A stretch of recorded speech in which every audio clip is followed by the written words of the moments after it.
विचारू इच्छितो, अरे बाबासाहेबाचा एवढा कळवळा तुम्हाला आहे तर बाबासाहेब 1952ला उत्तर मुंबईतून उभे राहिले आणि उत्तर मुंबईतून उभे राहिल्याच्या नंतर बाबासाहेबांच्या विरुद्ध तुम्ही काँग्रेसचा उमेदवार उभा केला आणि काँग्रेसचा उमेदवार उभा करून त्या ठिकाणी बाबासाहेबांचा पराभव केला.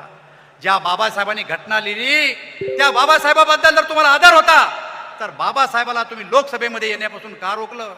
1954 साली बाबासाहेब भंडाऱ्यामधून उभे राहिले आणि बाबासाहेब जेव्हा उभे राहिले तेव्हा बाबासाहेबाच्या विरोधात नारायण सदोबा नावाचा त्यांचा पीए हे आम्हाला सांगतात की आम्ही पक्ष फोडले. यांनी बाबासाहेबाच्या पीएला फोडलं आणि बाबासाहेबाच्या पीएला त्यांच्या विरुद्ध निवडणुकीला काँग्रेसचं तिकीट देऊन उभं केलं आणि त्या ठिकाणी बाबासाहेबाचा पराभव केला. मला असं वाटतं की बाबासाहेबाबद्दल जर यांना एवढी आत्मीयता होती तर यांनी या बाबासाहेबांना दुसऱ्यांदा या ठिकाणी का रोखलं?